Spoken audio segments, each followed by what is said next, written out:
Hey guys, welcome back to my channel. Here it is, chapter 15. It is normal for me as a villainous heroine, develop a yandere heroine. Back to Lu and Xiaoyang. Line of cause and effect. Xiaoyang, she was talking to Starju right now. Both of them are really surprised. Line suddenly appear, and both of them are getting tied on. On the other hand, inherit the casual bond between the two people. It will appear here just to pull up this thread.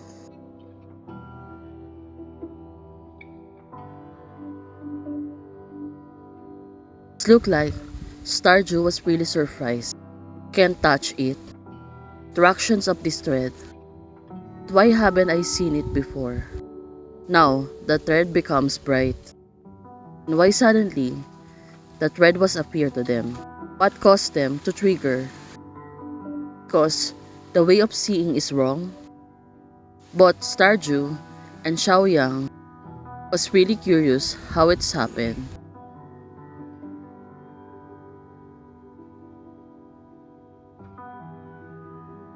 On the other hand, Starju said like this, but because just now, our power was poured into every part of Lu's body. Maybe it get triggered. Right now, Xiaoyang, she thinks that Lu can only see it briefly now. Well, she was right, so that it means thread touched to them before.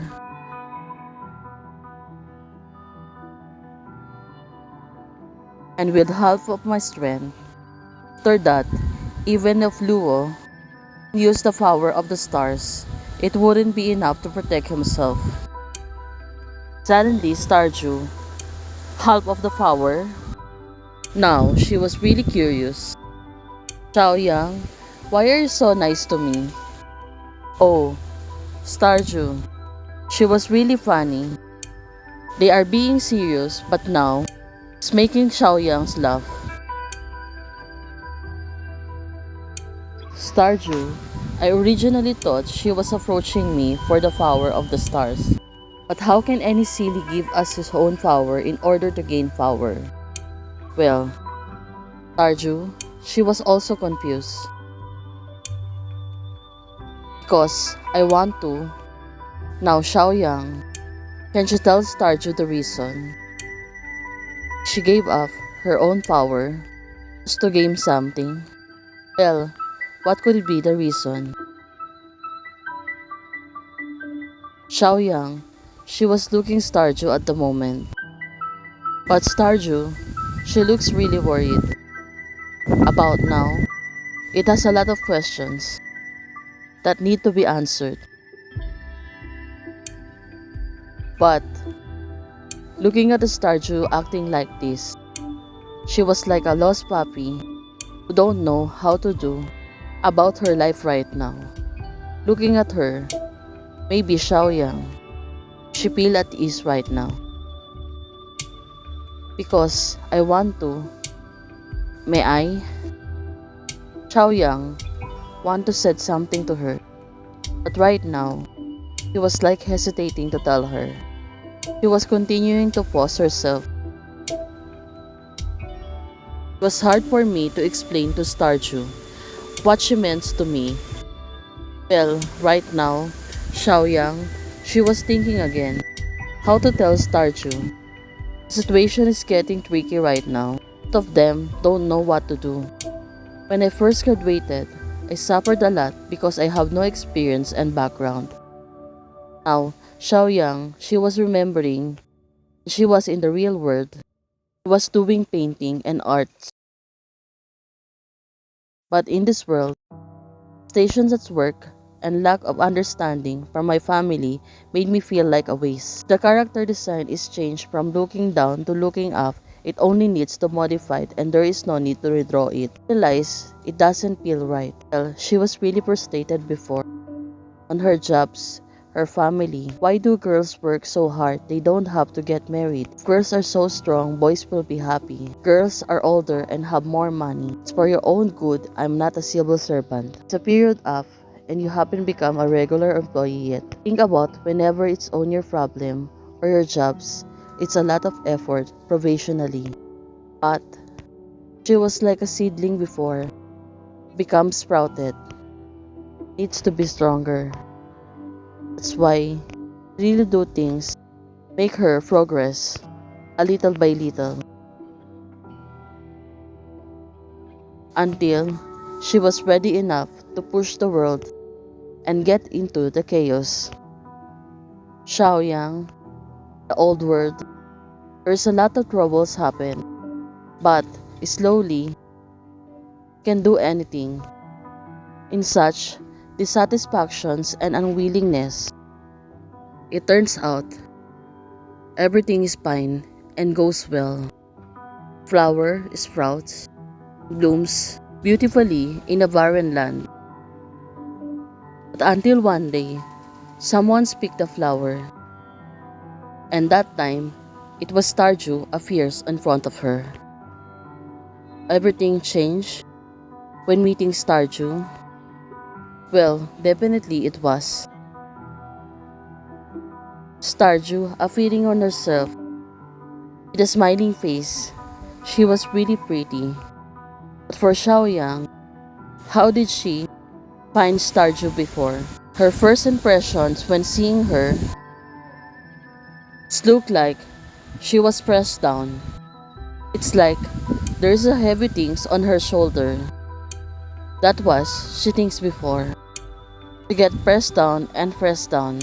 It's like everything her hard work was going to waste.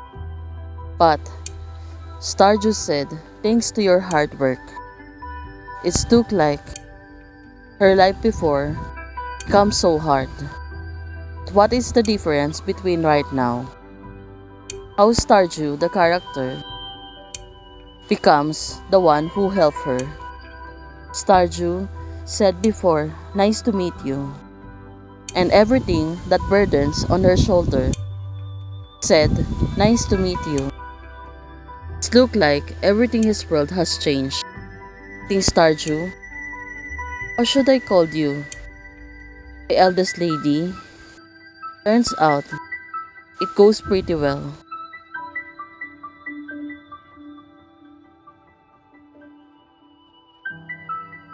Xiaoyang, she was looking ahead at Starju at that time.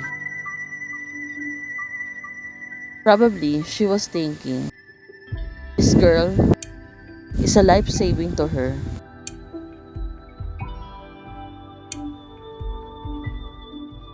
On the first meeting, she can speak gradually. But Starju introduced herself and said, hello, I am Singlu. She properly said her name, but Xiaoyang was still false on that time. It turns out, Starju appears to her in the real world before. And that was the first time she met her. Being the character in the computer games, met the Starju, the virtual. Ha, the painting is quite interesting. The little girl is very serious. Well, she was a web designer of the place that Starju is a heroine. But in the old world, life is being complicated. The boss, the plan, the main beauty, everything is interested in taking in charge of this project. Starju is the main character that she was drawing. Back then, everything has a little tough, as a boss and so on. And Xiaoyang, she was really stressed out. In the first, she was happy that she has this project, but gradually, everything turns out not so good.